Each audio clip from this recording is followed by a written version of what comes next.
Richard the Old Man Harrison was the stone-faced king of the pawn world. He built an empire on gold, silver, and grumpy one-liners. But when he took his last breath on June 25, 2018, the cameras stopped rolling on the biggest deal of his life, his own fortune. While fans were mourning the man in the fedora, a secret war was brewing behind the scenes. A shockwave ripped through the Harrison family when the will was read. One brother was erased from history. A widow was left fighting for answers. And Corey Harrison? He went from a pawn shop employee to a man with the keys to a kingdom worth millions. You might think you know the story from TV, but the real drama happened in the lawyers' offices and the private garages of Las Vegas. We are talking about secret stashes of silver, a fleet of classic cars that would make a museum jealous, and a business empire that prints money. How did the death of one man change everything for his grandson? What exactly did the old man leave behind? And why are people still fighting over it today? The first thing Corey got his hands on is the stuff of legends. It is the old man's soul on four wheels. For 15 years, the old man chased a stranger to buy a 1966 Imperial Crown convertible. He was obsessed. He pestered the owner until the guy finally caved. This car was his baby. It was long, black, and screamed Vegas boss. But by the time the show started, that car was sitting in the back lot, rotting away. It was a rust bucket with shredded seats and a dead engine. Then came the plot twist. Corey and his dad, Rick, decided to steal the car. They didn't ask for permission. They towed it away while the old man was busy scolding Chumley. When he found out his beloved car was gone, he was furious. He thought they sold it to a customer for parts. He was ready to fire everyone. But Corey had a different plan. They stripped that car down to the bare metal. They poured tens of thousands of dollars into a complete restoration. New paint, new chrome, a rebuilt engine, the works. They gave it back to him for his 50th wedding anniversary. The look on the old man's face was rare. He actually smiled. He drove that car proudly until he couldn't drive anymore. When he died, that car didn't go to auction. It stayed in the family. Now, Corey has access to one of the most famous cars in reality TV history. Market experts say a pristine 1966 Imperial Crown convertible can sell for anywhere between $40,000 and $80,000. But this isn't just any Imperial. This is the old man's Imperial. It appeared in episodes watched by millions of people. If Corey ever decided to put this on the auction block at Barrett-Jackson, the price would skyrocket. We are talking six figures, easy. It is a piece of television history that sits in the garage, appreciating in value every single day. But owning the car is the easy part. Keeping the keys away from the rest of the family, that is where things get tricky. If the car was the public treasure, this next inheritance was the private secret. The old man didn't trust banks. He grew up poor, and he knew the value of hard assets. He didn't like numbers on a computer screen. He liked metal he could hold in his hand. For decades, he was a stacker. Every time he had extra cash, he bought silver. He bought silver bars, silver coins, and bags of silver junk. He famously said on the show that he was buying silver when it was just $3 an ounce. Think about that. Today, silver trades for 10 times that amount. He was sitting on a mountain of profit. But where was it? It wasn't in the shop's inventory. It was in a private safe, hidden away from the business. When he died, that safe became a battleground. According to court documents filed by the old man's wife, Joanne, that safe contained silver and cash worth over $500,000. That is $500,000 sitting in a metal box. The lawsuit claims that when the old man passed, Rick Harrison took control of the safe. For Corey, this hoard represents a massive injection of liquidity. Whether the silver was melted down, sold, or absorbed into the shop's inventory, it is instant wealth. Inheriting a business is one thing, but inheriting a literal treasure chest of bullion is something out of a pirate movie. The old man was right about one thing. Paper money loses value, but silver is forever. And now, that forever fund belongs to the survivors. But silver wasn't the only shiny thing the old man collected. Wait until you see the next car on the list. It was a gift from the biggest stars on the History Channel, and now it is part of Corey's garage. You know you have made it when other TV stars build you a car for free. That is exactly what happened with the 1957 Chevy 150. This wasn't a car the old man bought. It was a tribute to his status as the godfather of the History Channel. The guys from American Pickers, American Restoration, and Counting Cars all came together for a massive crossover event. They found a beat-up 1957 Chevy 150. This model is special. It isn't the fancy Bel Air with all the chrome. The 150 was the working man's Chevy. It was the car hot rodders wanted because it was lighter and faster. Rick Dale and Danny Coker worked their magic. They turned a pile of rust into a midnight blue masterpiece. They presented it to the old man as a gift. He loved it. It was simple, fast, and classic, just like him. Now that the old man is gone, this car is another jewel in the Harrison collection. A 1957 Chevy 150 in this condition is worth $50,000 to $70,000 on a bad day. But again, the provenance adds value. This car symbolizes the alliances the Harrisons built. It proves they are the kings of this genre. Corey inherits more than just the metal and rubber. He inherits the connections. Owning this car means he can call up Danny Coker or the American Pickers anytime.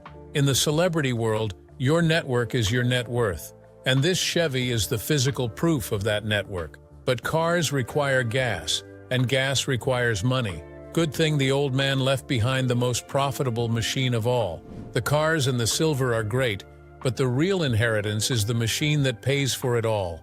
The world-famous gold and silver pawn shop. Before the old man died, he owned 49% of the business. Rick owned 51%. Corey was just a salaried employee for a long time. Remember when Corey threatened to quit? He demanded a 10% stake in the company or he was walking out the door. The old man and Rick played hardball. They eventually gave him 5% and a raise. It wasn't much, but it was a foot in the door. When the old man died, that massive 49% chunk of the company didn't just disappear. Control effectively consolidated under Rick. And since Corey is Rick's partner and right-hand man, the old man's death removed the ceiling on Corey's career. There was no longer a grandfather to veto risky deals.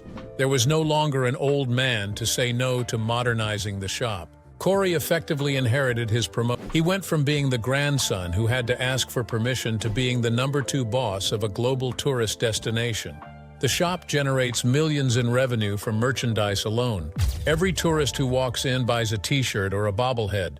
The lawsuit from the old man's widow claims she didn't get her fair share of the business profits after he died. This suggests the money stayed inside the business that pays Corey's salary and funds his lifestyle. By consolidating control, the Harrisons turned a 3-man operation into a 2-man power team. Corey is now poised to take over the whole thing one day. The old man built the castle, but Corey is living in it. But the castle came with a lot of garages, and they are full of more than just the 2 famous cars we talked about. You won't believe what else was parked out back. The old man was a creature of habit. If he liked something, he didn't just buy one, he bought backups. He loved the 1966 Imperial so much that he also bought a 1963 Chrysler Imperial. This wasn't a convertible. It was a 4-door hardtop, a serious car for serious business. The 1963 model is distinctive. It has freestanding headlights and a body design that looks like a spaceship from the 1960s. It is huge, heavy, and floats down the road like a cloud. While the convertible was the Sunday driver, this sedan was the kind of car you take to a meeting to let people know you are in charge. It represents a different side of the old man, the businessman. For Corey, inheriting a fleet of Imperials is a flex. It is instant credibility in the car collector world. He doesn't have to go out and hunt for these cars. They are already in his inventory. He can choose to keep them as a tribute or sell them for cold, hard cash. A 1963 Imperial isn't worth as much as the convertible, maybe $15,000 to $25,000. But it is a liquid asset. It is money in the bank that you can drive. But why stop at Chryslers? The old man also had a taste for the competition.